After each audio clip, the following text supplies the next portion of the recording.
아멘. 오늘 이 시간 함께 은혜 나눌 하나님의 말씀은 이사야 35장 1절부터 10절까지의 말씀입니다.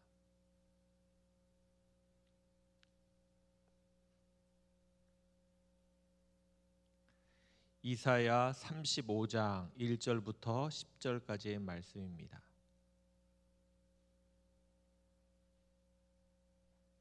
우리 말씀을 같이 함께 읽도록 하겠습니다. 광야와 메마른 땅이 기뻐하며 사막이 백합화 같이 피어 즐거워하며 무성하게 피어 기쁜 노래로 즐거워하며 레바논의 영광과 갈멜과 사론의 아름다움을 얻을 것이라. 그것들이 여호와의 영광 곧 우리 하나님의 아름다움을 보리로다. 너희는 약한 손을 강하게 하며 떨리는 무릎을 굳게 하며 겁내는 자들에게 이르기를 굳세어라, 두려워하지 말라. 보라, 너희 하나님이 오사 보복하시며 갚아주실 것이라. 하나님이 오사 너희를 구하시리라 하라. 그때에 맹인의 눈이 밝을 것이며 못 듣는 사람의 귀가 열릴 것이며 그때에 저는 자는 사슴같이 뛸 것이며 말 못하는 자의 혀는 노래하리니 이는 광야에서 물이 솟겠고 사막에서 시내가 흐를 것임이라. 뜨거운 사막이 변하여 못이 될 것이며 메마른 땅이 변하여 원천이 될 것이며 승냥이의 눕던 곳에 풀과 갈대와 부들이 날 것이며 거기에 대로가 있어 그 길을 거룩한 길이라 일컫는 바 되리니 깨끗하지 못한 자는 지나가지 못하겠고 오직 구속함을 입은 자들을 위하여 있게 될 것이라.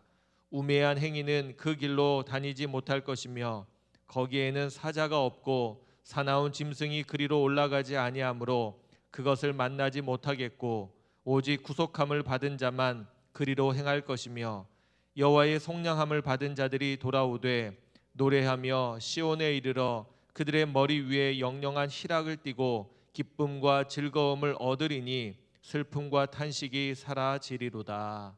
아멘. 어제 오늘 계속해서 가을비가 좀 많이 내리는 것 같습니다. 날씨가 갑자기 쌀쌀해진 그러한 느낌을 받게 되면서 계절이 이제 바뀌어져 가고 있구나라는 것을 느끼게 됩니다. 혹시 올여름 기억하십니까? 예년보다 폭염의 기간이 길었고 또 폭염이 심했던 올여름 혹시 기억나십니까? 불과 얼마 되지 않았는데 벌써 지나가고 나니까 그랬나 싶습니다. 올여름 폭염으로 많이 힘들고 어려웠는데 언제 선선한 가을이 오나 그런 생각을 하면서 지내고 그런 계절이 올까 생각도 했는데 정말로 때가 되니 그때가 온 것 같습니다. 하나님께서 만드신 이 세상의 질서는 변함없이 공평하게 그렇게 움직여가고 있음을 우리는 알게 됩니다. 그러한 헤아림 속에서 하나님이 어떠한 분이신지를 우리가 깨달을 수 있지 않나 싶습니다. 정확한 분이시고요, 철저하고 또 분명한 분이심을 우리는 알 수 있게 됩니다. 바라기는 이러한 계절의 변화 또 시간의 변화 속에서 하나님이 얼마나 정확하고 분명하신지 또 하나님이 행하신 일들은 틀림없다는 사실을 깨닫고 지낼 수 있는 우리 모두가 되셨으면 좋겠습니다. 특별히 그 가운데 우리가 매일매일 함께 말씀을 읽어가는 가운데 있지 않습니까? 이 일이 얼마나 귀한 줄 모르겠습니다. 함께 읽는 말씀 가운데 은혜의 깊이가 우리 안에 풍성하고 가득하길 바라고 또 그 은혜의 감동으로 매일매일을 살아가는 우리 모두가 되었으면 좋겠습니다. 우리 오늘은 한마음으로 말씀 읽기 이사야 31장부터 35장까지 함께 읽고 은혜를 나누는 날입니다. 여전히 하나님께서는 이스라엘과 또 주변 나라들을 향한 심판의 메시지를 말씀하고 계십니다. 1장부터 39장까지가 전체적으로 이러한 심판의 메시지 또 징계와 재앙의 이야기들을 하고 있죠. 오늘 본문도 그 안에 속하고 있습니다. 그런데 왜 이처럼 많은 분량 동안 긴 시간 동안 이사야를 통해서 하나님은 그들을 향한 심판을 예고하고 계실까? 하나님께서는 그들을 얼마나 사랑하시는지 얼마나 귀하게 여겨주시는지를 우리는 이런 심판의 메시지를 통해서 볼 수 있어야 합니다. 지금은 이제 저희 아이들이 이제 다 커서 그럴 일이 없는데 어릴 적 아이들이 잘못하면 제가 무섭게 아이들을 꾸지람을 했습니다. 그런데 꾸지람을 하다가 이제 매를 들려고 이렇게 매를 준비하고 있는 것이죠. 그런데 제가 이 아이를 때리고 싶어서 매를 든 것은 아닙니다. 이렇게 매를 들고 무섭게 하면 아이가 어떻게 할까 생각을 하는 것이죠. 그러면 아빠, 제가 잘못했습니다. 다시 그러지 않겠습니다. 이거를 바라는 거거든요. 그러면 매를 내려놓고 그래, 아빠가 용서하마, 이 이야기를 하고 싶은데 아이들은 끝까지 자신이 잘못했다고 이야기를 하지 않는 겁니다. 그럼 저는 어떻게 하느냐? 때리기가 싫으니까 매를 대지 않고 매는 대지 않고 계속해서 이야기를 하는 거죠. 설득을 하고 무섭게 엄포를 놓고 시간은 점점 길어지는 겁니다. 그러면서 하나님의 마음을 느끼게 되는 거예요. 하나님이 계속해서 기인 씨가 많은 이야기를 통해서 계속해서 심판을 예고하고 말씀하시는 이유가 무엇일까? 심판하고 싶지 않으신 거죠. 빨리 그들이 내 심판의 무서운 메시지를 듣고 그들이 회개하고 돌아오면 내가 그들을 향해서 심판을 멈추고 은혜를 베풀면 될 텐데, 그렇게 하나님이 계속해서 말씀하셔도 그들이 돌이키지 않으니까 하나님이 계속해서 이렇게 말씀하고 있지 않나, 그런 생각을 해보게 됩니다. 오늘 우리도 마찬가지입니다. 혹여나 우리가 살아가면서 연약해서 넘어지고 실수할 수 있습니다. 죄 가운데 빠질 수 있습니다. 그러나 바로 그 순간 성령님이 깨닫게 하시고 말씀을 통해 우리에게 깨닫게 하신다면 그 순간 바로 우리가 돌이켜야 할 줄로 분명히 믿습니다. 우리가 고집 부리는 것은 헛된 겁니다. 하나님 앞에 우리가 바르게 또 신실하게 깨닫게 하시는 대로 반응하며 나아갈 수 있으면 좋겠습니다. 그렇게 많은 분량 긴 시간을 심판의 메시지로 담고 있는데 오늘 본문 안에도 그런 내용이 담겨져 있습니다. 이사야 31장은 그들이 이제 주변 나라, 특별히 아수르가 부강하게 되니까 두렵고 무서워서, 특별히 북이스라엘은 이 아수르에 의해서 침략당하고 멸망당하게 되지 않습니까? 그만큼 세력이 강한 아수르를 보니까 두려워서 주변 나라들과 동맹을 맺고 아수르를 견제하려고 합니다.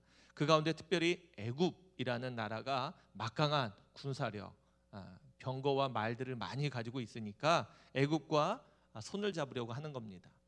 하나님을 바라보는 것이 아니라 애굽을 의지하려고 하는 그들을 향해서 하나님이 심판의 메시지를 전하고 있는 겁니다. 애굽의 군사력을 의지하는 이스라엘 백성들에게 화가 있을 것이다. 그리고 그들에게 재앙이 있게 될 것이다. 하나님은 말씀하십니다. 하나님을 의지하지 않고 사람을 의지하는 자들에게, 특별히 하나님이 주변의 나라들을 통해서 이렇게 두렵게 하신 이유는 그들에게 빨리 회개하고 돌이키라는 심판을 지금 말씀하고 있는데, 그 심판을 피하려고 하는 그들에게 하나님께서는 엄한 심판을 예고하십니다. 어떻게 말씀하십니까? 도움을 청하는 자도 또 그를 돕는 자도 다 함께 멸망하게 될 것이다. 그렇게 말씀하고 있습니다. 그리고 또한 하나님께서는 그들에게 소망의 말씀도 하시죠. 그들이 아수르를 두려워하는데 아수르를 두려워하지 말고 하나님께로 돌아오라고 하시는 겁니다. 그러면 하나님이 친히 아수르를 멸하실 것이다. 그렇게 말씀하고 계십니다. 32장은 우리가 알다시피 메시아를 상징하는 예언의 말씀처럼 보입니다. 장차 한 왕이 나서 공의로 통치하고 방백들은 정의로 다스릴 것이다 라는 것을 선포하고 있습니다. 하나님께서는 어리석은 자, 다시 말하면 악한 이들이죠. 그들이 다시는 존귀한 사람이다 라고 부름을 받지 못하게 할 것이다. 그렇게 말씀하고 계십니다. 그리고 정말로 공의를 행하고 있는 그들, 그래서 그들을 존귀한 자들인데 그들이 하는 일은 존귀한 계획들, 또 그들은 존귀한 일에 서게 될 것이다. 하나님은 그렇게 말씀하고 계십니다. 또 중반 이후에는 예루살렘의 안일한 여인들을 상징하면서 그들에게 임할 재앙을 선포하고 있습니다.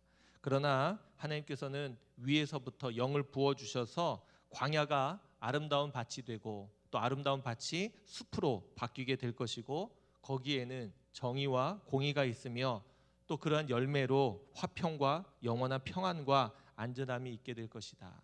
그렇게 하나님이 메시아의 예언과 같이 그들에게 소망과 위로의 메시지를 32장에 담아놓고 있습니다. 33장은 학대와 고통의 요란한 모습들을 이야기하고 있습니다. 그러면서 그러한 어려움 가운데 있는 모습들을 이야기하며 하나님께 도움을 구하라고 선포하고 있는 겁니다. 그때 하나님은 스스로 일어나셔서 모든 악한 민족들을 향해 큰 심판을 행하시겠다 그렇게 말씀하셨고요. 그때 악한 죄인들은 그 심판에 함께 심판받고 멸망받게 될 것이다 그렇게 이야기를 하고 있습니다. 그러나 그러한 심판의 때에 오직 공의롭게 행하는 자, 정직히 말하는 자, 토색한 재물을 가증히 여기는 자, 손을 흔들어 뇌물을 받지 아니하는 자, 귀를 막아 피 흘리려는 꾀를 듣지 아니하는 자, 눈을 감아 악을 보지 아니하는 자들은 하나님의 은혜 가운데 구원함을 받게 될 것이다 그런 이야기를 하고 있습니다. 그리고 하나님의 이렇게 구원을 받은 사람들은 하나님께서 다스리시는 아름다운 땅을 보게 될 것이고 그곳에서 하나님과 함께 거하게 될 것이다 그런 이야기를 하고 있습니다. 34장은 여호와께서 열국과 열방을 향해 진노하시며 그들을 향해 분을 내셔서 그들을 진멸하시고 또 그들을 멸망케 하실 그런 심판의 무서운 메시지를 담고 있습니다. 특별히 에돔이라고 이야기를 하시면서 큰 심판을 내리실 것을 구체적으로 언급하고 있는데 이것은 단순히 에돔이라는 어떤 한 민족 나라만을 이야기하는 것이 아니라요, 이스라엘의 적군이 되는, 이스라엘을 대적하는 사람들을 상징하고 있는 모든 나라와 모든 민족들을 이야기하고 있는 겁니다. 35장은 이러한 심판의 메시지가 쭉 이어지고 있는 가운데 우리에게 아주 은혜로운 말씀이죠. 오늘 우리가 함께 이 말씀을 읽으면서 그 은혜를 나누려고 합니다. 오늘 말씀에 보면 10절 이렇게 기록되어 있습니다. 여호와의 속량함을 받은 자들이 돌아오되 노래하며 시온에 이르러 그들의 머리 위에 영영한 희락을 띠고 기쁨과 즐거움을 얻으리니 슬픔과 탄식이 사라지리로다. 여기 보니까 하나님께 여호와께 속량함을 받은 자들이 돌아오게 될 것이다 그렇게 이야기하고 있습니다. 아마 이것 때문에 이것이 포로 후기에 이사야의 예언이 기록된 것이다 그렇게 이제 이야기하고 추측하는 사람들도 있습니다. 일어난 일에 대해서 이야기한 걸 수도 있고요, 장차 일어날 일에 대해서도 이야기한 걸 수도 있습니다. 그런데 아마 그들이 나라를 빼앗기고 그들이 멸망당하고 심판을 받아도 하나님께서 그들을 회복시키고 돌이키실 것을 그렇게 이야기하고 있지 않나 싶습니다. 아무튼 하나님의 은혜로 하나님의 구속함을 받고 속량함을 받은 자들이 돌아오게 된다라는 겁니다. 다시 회복된다라는 거죠. 그런데 그들에게는 어떤 모습이 있습니까? 머리 위에 영영한 희락을 띠고 기쁨과 즐거움을 얻으리니 슬픔과 탄식이 사라지리로다. 할렐루야. 하나님의 은혜를 입은 자, 하나님께 구속함을 받은 자들이 누리게 되는 은혜입니다. 바라기는 이 새벽 이 말씀을 함께 읽는 저와 여러분들에게 이러한 은혜가 있기를 간절히 소망합니다. 자, 그러면 이것이 바로 핵심인데 이러한 이들이 얻게 되는 은혜를 구체적으로 어떤 것들이 있는가 우리 오늘 본문에서 찾아보려고 합니다. 1절, 2절입니다. 광야와 메마른 땅이 기뻐하며 사막이 백합화와 같이 피어 즐거워하며 무성하게 피어 기쁜 노래로 즐거워하며 레바논의 영광과 갈멜과 사론의 아름다움을 얻을 것이라. 그것들이 여호와의 영광 곧 우리 하나님의 아름다움을 보리로다. 여기 보니까 광야와 메마른 땅과 같이 희망과 소망이 없는 그 땅이 하나님의 영광과 아름다움을 보게 될 것이라고 말하고 있습니다. 광야와 메마른 땅, 그것은 가치가 없는 곳이죠. 의미가 없는 곳입니다. 그런데 거기에 꽃이 피게 해서 하나님이 그곳을 아름답게 하신다 그렇게 말씀하고 있습니다. 그러면서 한번 생각해 봅니다. 혹시 여러분들은 여러분들의 인생이 얼마나 의미 있고 가치 있다고 생각하십니까? 여러분들의 인생이 정말로 존귀하고 의미 있고 가치 있다고 여기십니까? 반드시 그러셔야 합니다. 왜냐하면 하나님께서는 여러분들의 삶을 존귀하게 만드시기 때문에 그렇습니다. 여러분들은 정말로 존귀한 분들이십니다. 그런데 때로 우리가 살다 보면 내 안의 연약함 때문에 무너지고 또 내 삶에 형통하지 않은 일들 때문에 내 삶의 의미와 가치를 잃어버릴 때가 종종 있습니다. 그럴 때 그럴 때마다 우리는 오늘 이 말씀을 기억해야 합니다. 내 인생이, 내 삶이 죄악으로 무너지고 또 내 연약함으로 실패하고 넘어져서 광야와 같고 메마른 땅처럼 이제는 다시 꽃이 필 것 같지 않고 다시는 시내가 흐를 것 같지 않고 다시는 가능성이 보이지 않고 의미와 가치가 없을 것 같은 그러한 삶이지만 하나님이 구속하시고 속량하시고 회복해 하신다면 그곳에 꽃이 피고 그곳에 샘이 나고 그곳에 다시 시내가 흐를 것이다 라는 겁니다. 바라기는 우리의 삶을, 우리의 인생을 하나님이 그렇게 회복해 하시고 만드실 줄로 분명히 믿습니다. 혹여나 그 하나님을 바라보지 못한 채 내 연약함만을 들여다보고 바라보면서 좌절하고 낙심하고 주저앉지 마시고요. 그럼에도 불구하고 이런 나를 회복해 하실 하나님, 나를 구원하셔서 내 안에 아름다운 그런 일들을 행하신 하나님을 바라보시면서 믿음으로 나아가는 저와 여러분들 모두가 되시길 바랍니다. 하나님의 속량을 입은 자들에게 하나님이 이러한 거룩한 은혜를 허락하신다 약속하고 계십니다. 또한 하나님께서는 3절과 4절 같은 은혜를 베풀어 주시겠다고 하십니다. 너희는 약한 손을 강하게 하며 떨리는 무릎을 굳게 하며 겁내는 자들에게 이르기를 굳세어라, 두려워하지 말라. 보라, 너희 하나님이 오사 보복하시며 갚아주실 것이라. 하나님이 오사 너희를 구하시리라 하라. 지금 그들은 주변 강대국들의 공격과 침략 앞에 이렇게 무서운 가운데 빠져 있습니다. 극심한 두려움, 극심한 공포 가운데 그들은 빠져 있는 겁니다. 나라를 잃어버릴까, 멸망당할까 그들은 두려워하고 있습니다. 그런데 정말로 두려워할 분이 누굽니까? 하나님이신데 그들은 하나님의 두려운 심판의 메시지를 듣고 있음에도 불구하고 하나님을 두려워하지 않고요, 주변의 강대국들을 두려워하고 있었던 겁니다. 그런데 그렇게 연약해서 무서워서 벌벌 떨고 있는 그들에게 하나님은 말씀하십니다. 너희 약한 손을 강하게 하라, 떨리는 무릎을 굳게 하라고 하십니다. 왜요? 하나님이 오셔서 보복하시고 하나님이 오셔서 그들의 원수들에게 행하신 그 모든 일들을 갚아주시겠다. 그리고 너희들을 구해주겠다. 하나님이 약속해 주고 계십니다. 꼭 이런 말씀을 읽을 때는 누군가가 대적이 있어서 나는 잘 되고 그는 망하고 이러는 표현처럼 돼서 썩 읽어가기가 어려운 부분들이 없지 않아 있습니다. 그런데 단순히 그렇게 보지 마시고요, 우리의 가장 큰 원수는 다른 누군가가 아니라 사탄입니다. 그렇죠? 어둠의 권세입니다. 우리가 싸워야 될 대상은 다른 누군가가 아니라 나와 생각이 다르고 나와 마음이 다른 그 누군가가 아니라 우리 삶을 그렇게 망가뜨리고 있는 어둠의 권세이거든요.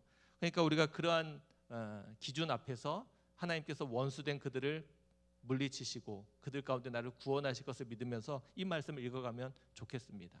그러면서 나를 공격해오는 그 모든 세력들 앞에 우리가 두려워하지 말고 강하게 세워갈 수 있으면 어떨까 싶습니다. 뿐만 아니라 5절부터 9절까지는 우리가 보통 노래로도 많이 부르고 또 천국의 모습처럼 연상할 수 있는 구체적인 아름다운 모습과 장면들이 소개되어 있습니다. 그리고 여기에 보여지는 모습들 가운데 특별히 눈먼 자들이 눈을 뜨고 귀를 못 듣는 자들이 듣게 되고 이런 일들을 통해서 예수님이 이 땅에 오셔서 행하신 일들이 그런 일 아닙니까? 그러니까 아마 메시아가 오시면, 구세주가 오시면 이런 일들이 일어나고 나타날 것이다. 잃어버린 모든 것들이 다시 원래대로 회복될 것이다. 그렇게 이야기를 하고 있는 겁니다.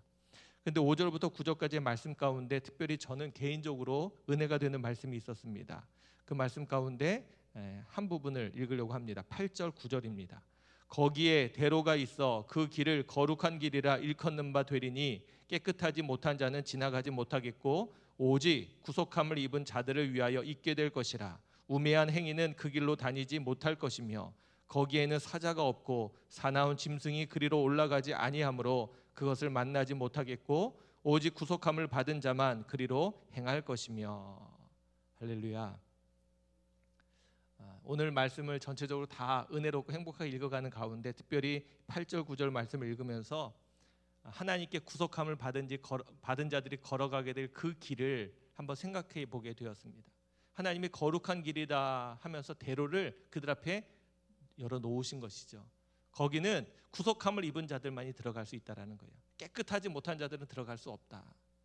스스로 깨끗할 수 없지 않습니까? 다시 말하면 그 길은 하나님의 은혜, 전적인 그 은혜를 입은 자들이 걸어가는 길이라는 거죠. 근데 그 길은 어떤 길입니까? 주변에 사자나 사나운 짐승이 들어와서 해하지 못한다. 평안하고 안전한 길이다. 그렇게 말하고 있는 겁니다. 얼마나 은혜롭고 얼마나 행복합니까? 우리가 살아가는 우리 인생길이 얼마나 고되고 힘든지 모르죠. 그런데 오늘 말씀 안에서 하나님께 구속함을 받은 자들이 걸어가게 될 그 길은 이런 은혜롭고 복된 길이다. 하나님이 약속해주고 계십니다. 여러분들 믿으십니까? 바라기는 우리의 인생도 우리의 삶도 하나님께 구속함을 받은 그러한 은혜의 삶인데 하나님이 우리의 삶을 이렇게 친히 이끌어 가실 줄로 분명히 믿습니다. 그러면서 여기 표현된 대로 그 길로 걸어가는 사람들, 저와 여러분들은 그 길로 걸어가는 사람들입니다. 하나님이 만들어 놓으신 그 길로 오늘도 믿음 안에서 걸어갈 수 있기를 주님의 이름으로 축원합니다. 이 새벽 기도할 때 하나님, 제가 하나님이 걷게 하신 그 길을 걸어가며 그 안에서 평안하고 은혜롭고 행복한 오늘 한 날이 되게 해 주옵소서. 그렇게 기도할 수 있는 우리 모두가 될 수 있기를 주님의 이름으로 축원합니다. 기도하겠습니다. 하나님 고맙고 감사합니다. 오늘도 우리를 깨우셔서 이 새벽 하루를 시작하는 시간에 하나님의 말씀 앞에 우리의 마음을 모아가게 하시고 하나님 주신 말씀을 붙들고 함께 기도할 수 있도록 인도하신 것 감사합니다. 하나님, 우리가 영적으로 잠들지 않게 하시고 늘 깨어있는 자들 되게 하시고 거룩한 뜻을 기억하며 분별하며 헤아리며 이 땅 위에서 더 경건한 자들로 거룩한 자들로 행하며 살아가는 우리들 되게 해 주옵소서. 하나님의 심판의 메시지가 선포되어 있지만 그럼에도 불구하고 그들을 향한 하나님의 끊임없는 사랑으로 인해, 그 크신 사랑으로 인해 그들을 구원하실 것, 그들을 회복하실 것을 약속하신 하나님의 그 말씀을 우리가 함께 읽고 나누게 되었습니다. 하나님, 정말로 희망이 없고 소망이 없는 이때를 살아가는 우리들에게 이 말씀이 위로가 되고 소망이 되기를 간절히 소망합니다. 하나님, 우리에게도 동일한 은혜를 허락하여 주셔서 하나님 이 땅 위에 우리에게 소망을 두지 않게 하시고 하나님께 우리가 소망을 두며 살아가는 이들 되게 해 주옵소서. 특별히 하나님의 은혜 가운데 구속함을 받은 자들에게 하나님이 열어주실 그 길을 우리가 기억합니다. 하나님, 우리가 그 길로 걸어가는 자들 되게 해 주옵소서. 어떠한 것들이 해하지 못하고 하나님 거룩한 길이라 말씀하신 그 길로 걸어가는 사랑하는 우리 교회 모든 성도들 되게 해 주옵소서. 오늘도 하나님 기도하는 가운데 그 길을 보여주시고 그 길을 열어주셨으니 믿음을 가지고 걸어가는 우리들 되게 해주시고 이 땅 위에 살아가는 동안에 우리가 이러한 기쁨과 희락과 참된 평안함을 누리며 살아갈 수 있도록 인도해 주옵소서. 오늘 하루도 우리의 삶을 주 앞에 의탁합니다. 하나님, 주만 바라보며 주만 의지하는 모든 이들에게 주님께서 피할 바위와 든든한 반석이 되어주시고 하나님이 도움이 되어주셔서 하나님의 은혜 가운데 거하는 귀한 한 날이 되게 해 주옵소서. 오늘도 주만 바라보며 믿음으로 기도하는 우리 모두에게 주께서 동행하시는 거룩한 은혜가 있기를 원하오며 우리를 사랑하시는 예수 그리스도의 이름으로 기도하옵나이다. 아멘.